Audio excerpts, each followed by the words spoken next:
Assalamualaikum warahmatullahi wabarakatuh. Alhamdulillahirabbil alamin. Asyhadu an la ilaha illallah wa asyhadu anna Muhammadan abduhu wa rasuluh sallallahu alaihi wasallam wa ala alihi wa ashabihi amma ba'da. Bapak Ibu yang dirahmati Allah, kembali di sini saya akan memberikan beberapa bimbingan terkait dengan ibadah kita. Alhamdulillah hari ini merupakan lebaran ketiga di bulan Syawal, ya, karena masih berada di bulan Syawal. Untuk itu saya mengucapkan taqabbalallahu minna wa minkum. Semoga amal ibadah kami dan amal ibadah Bapak Ibu semua, ya, semoga Allah terima dan Allah memberikan pahala yang besar buat kita semua. Amin. Baik Bapak Ibu, di sini saya akan memberikan beberapa penjelasan. Yang pertama, ya alhamdulillah kita sudah sukses melaksanakan puasa di bulan Ramadan. Kemudian ya insya Allah ya, kita semua sukses melaksanakan sholat malam, ya, atau karena di bulan Ramadan kemarin namanya sholat tarawih. Kemudian insya Allah Bapak Ibu sudah menghatamkan bacaan Al-Qur'annya. Kemudian juga insya Allah sukses itikafnya. Dan juga insya Allah Bapak Ibu sudah sukses ya bayar zakatnya. Karena ya, amalan-amalan ibadah di bulan Ramadan kalau belum zakat maka amalannya masih menggantung. Nah, untuk itu ya insya Allah Bapak Ibu sudah mensukseskan ya, 5 sukses di bulan Ramadan, yaitu puasa Ramadan, kemudian sukses sholat malamnya atau sholat tarawihnya, sukses baca Al-Qur'annya, sukses itikafnya, dan yang terakhir sukses di dalam tadi ya menunaikan kewajibannya yaitu bayar zakat. Di sini kembali saya mengingatkan Bapak Ibu ya, kemarin itu bulan Ramadan ya, sesuai dalam hadis Imam Bukhari ya, hadisnya qala Rasulullah Shallallahu alaihi wasallam man shoma ramadhana imanan wa ihtisaban ya ghufira lahu ma taqaddama min dambi. Barang siapa yang puasa di bulan Ramadan dengan penuh keimanan dan juga berharap pahala dari Allah, maka Allah akan ampuni orang tersebut ya, dosa-dosanya yang telah lewat atau yang lalu. Nah, berarti kemarin ya Bapak Ibu ya, alhamdulillah insya Allah ya, semuanya sudah bisa melaksanakan puasa genap 30 hari, maka dengan catatan tadi hatinya, niatnya tadi karena iman, kemudian berharap pengampunan dari Allah, maka Allah akan ampuni dosa-dosanya yang telah berlalu. Kemudian masih dijelaskan dalam hadis Imam Bukhari mengenai sholat malam, ya. Qala Rasulullah Shallallahu alaihi wasallam, man qoma ramadhana imanan wa ihtisaban ghufira lahu ma taqaddama min dambi. Barang siapa yang sholat malam di bulan Ramadan karena keimanan, ya, karena iman dan mengharapkan pahala dari Allah, maka Allah akan ampuni dosa-dosanya yang telah lewat.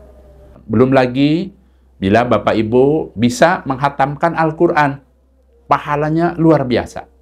Ya. Dan yang terakhir Bapak Ibu, ya, insya Allah Bapak Ibu bisa itikaf di 10 malam yang terakhir, sehingga bisa mendapatkan pahala yang pol. Ya, pahala itikaf, kemudian pahala Lailatul Qadar. Ya.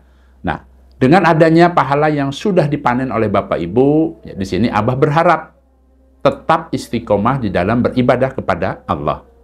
Jangan sampai pada saat di bulan Ramadan kita betul-betul mempersungguh ibadah, kemudian setelahnya kita menjadi kendor. Nah, di sini Abah ingatkan supaya tetap istiqomah. Kenapa? Karena yang namanya umur Bapak Ibu tidak ada yang tahu. Dan umur ini Bapak Ibu datangnya sewaktu-waktu yang namanya kematian ini. Nah, untuk itu supaya tetap dipertahankan agar bisa terus beribadah kepada Allah. Ya, merutinkan kewajiban-kewajibannya, kemudian juga berusaha bagaimana caranya bisa memiliki amalan andalan. Nah, amalan andalan ini ya bisa Bapak Ibu amalkan atau bisa dilaksanakan yaitu dengan cara mempersungguh dan merutinkan amalan-amalan sunnah. Nah, ini bisa menjadi tambahan nanti pahala di sisi Allah. Kalau yang namanya ya, kewajiban, ya, namanya kewajiban, ya jelas itu kita persungguh dan itu sudah biasa kita laksanakan. Yang tidak biasa itu adalah bagaimana caranya kita memiliki amalan andalan untuk nanti bertemu dengan Allah, kita memiliki suatu amalan di luar kewajiban. Yaitu bagaimana caranya kita pilih itu yang namanya amalan-amalan sunnah. Ya, jadi kalau kita ingin betul-betul bagaimana cara sukses di akhiratnya, Abah ingatkan tadi supaya bisa mempersungguh kewajibannya dan juga kita bisa memiliki amalan andalan. Ya, nah terkait dengan amalan andalan ini Bapak Ibu, ya insya Allah Bapak Ibu sehat, kuat. Nah di sini Abah ingatkan ini di bulan Syawal ada ladang pahala yang sangat-sangat pol, yaitu puasa 6 hari di bulan Syawal. Nah, mengenai puasa 6 hari ini, ya, ada dalilnya, ada tuntunannya dari Nabi.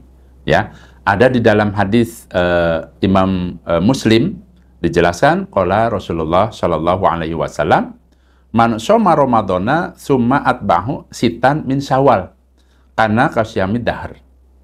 Barang siapa yang puasa di bulan Ramadan, kemudian dilanjutkan puasa 6 hari di bulan Syawal, maka ya dia seperti berpuasa setahun penuh.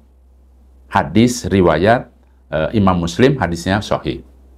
Nah, mengenai penjelasan ini Bapak Ibu, jadi dalilnya sangat tegas, kita ini dianjurkan puasa 6 hari di bulan Syawal, dan apabila Bapak Ibu bisa melaksanakannya, maka pahalanya ya sebagaimana puasa setahun penuh. Itu mengenai pahala 6 hari di bulan Syawal, kalau kita mau puasa 6 hari di bulan Syawal. Nah, kemudian umpamanya ada yang bertanya, Abah bagaimana prakteknya puasa ya 6 hari di bulan Syawal?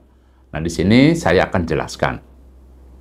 Pada saat seseorang itu ada niatan ingin melaksanakan puasa di bulan Syawal, yang pertama pada saat hari raya Id, ya maksudnya Lebaran. Nah, kemudian karena kalau Lebaran itu kan tidak boleh berpuasa, maka ya, besoknya hari kedua berarti kan tanggal 2 Syawal, boleh, ya sudah mulai boleh melaksanakan tadi puasa sunnah di bulan Syawal tersebut. Kemudian dilanjutkan selama 6 hari, boleh seperti itu. Apabila Bapak Ibu pada saat Lebaran, kan kita makan-makan, banyak tamu dan sebagainya, kemudian hari kedua atau tanggal 2 Syawal masih belum berniat ingin puasa Syawal, hari ketiga juga barangkali masih banyak tamu dan lain sebagainya, boleh melaksanakannya ya setelah itu. Contoh misalnya seminggu setelah Lebaran. Boleh berurutan, boleh juga tidak berurutan. Ya, intinya puasa 6 hari di bulan Syawal ini adalah silahkan dilaksanakan di bulan Syawal, boleh berurutan waktu puasanya, boleh juga tidak berurutan. Boleh dimulainya setelah Lebaran, ya, langsung besoknya puasa sunnah, boleh juga umpamanya di hari yang lain. Yang penting masih di bulan Syawal. Itu prakteknya seperti itu.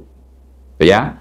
Nah, kemudian umpamanya ada yang bertanya, Abah bagaimana niatnya? Nih banyak yang bertanya biasanya, niatnya bagaimana?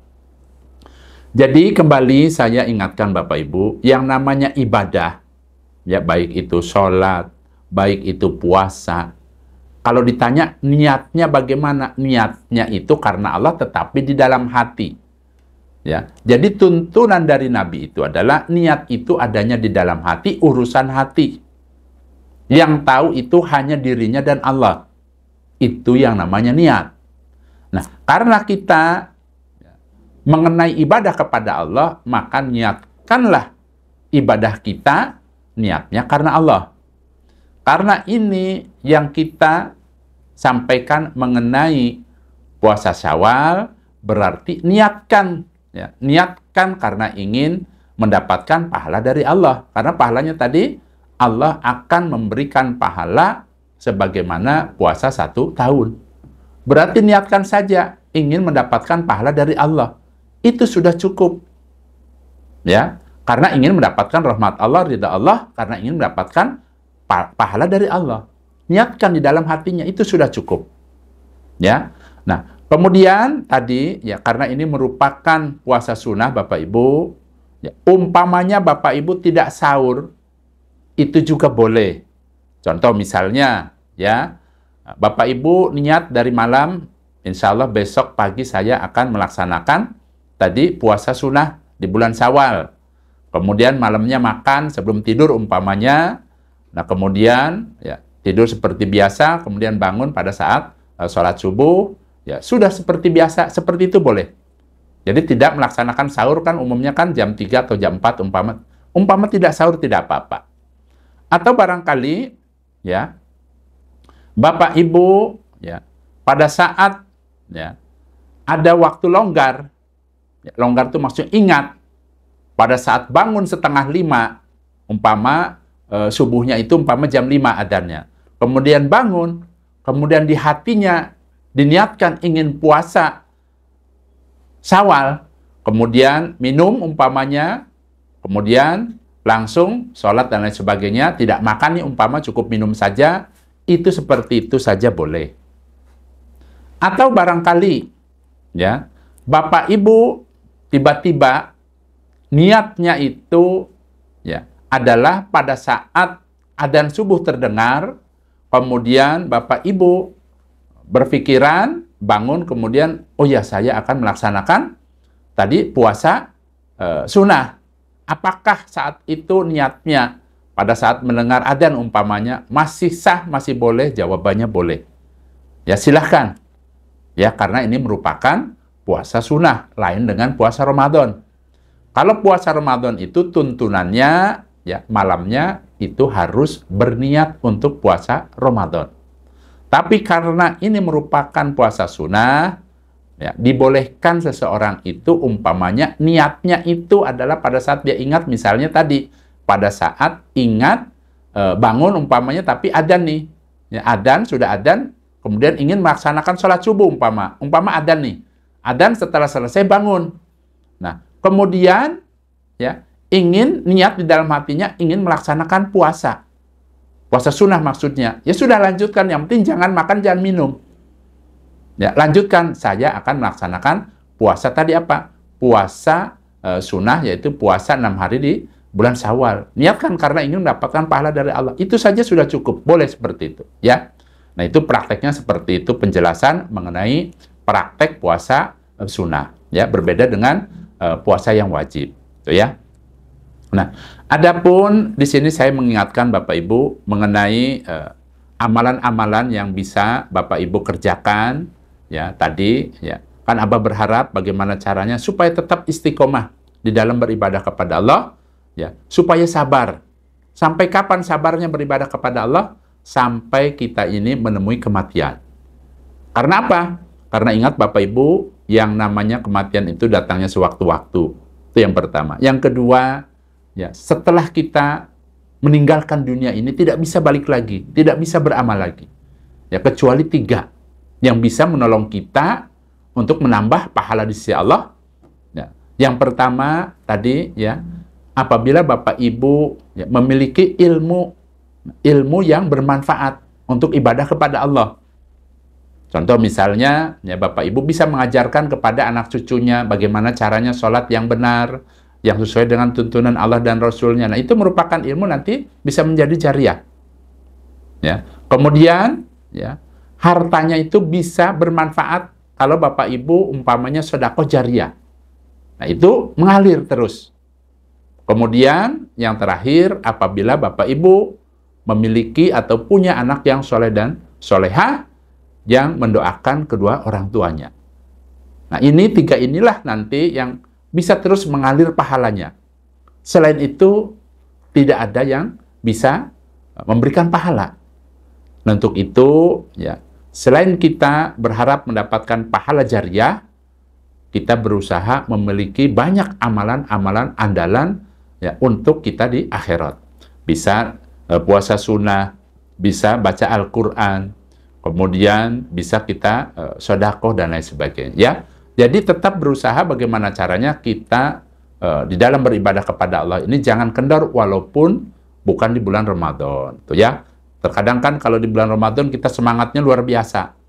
Nah, Abah berharap tetap bisa melaksanakan sholat-sholat sunnah, ya amalan-amalan yang lainnya walaupun bukan di bulan Ramadan. Itu harapannya.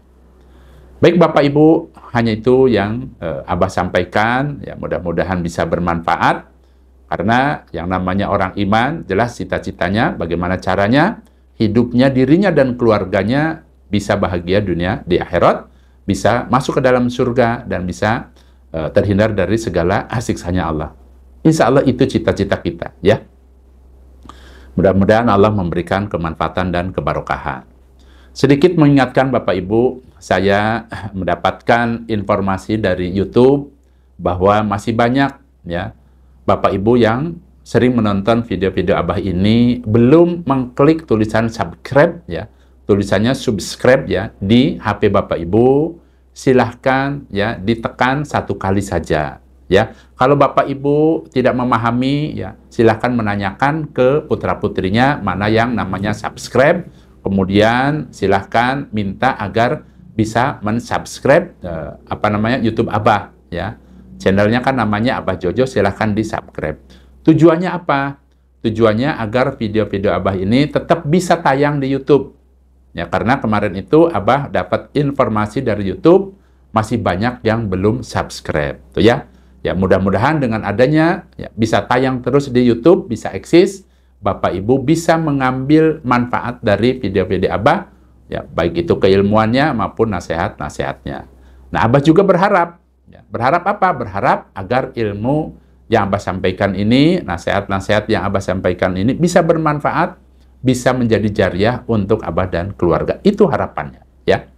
Mudah-mudahan Allah memberikan kemanfaatan dan kebarokahan. Saya rasa itu saja Bapak Ibu, Abah pamit. Wassalamualaikum warahmatullahi wabarakatuh.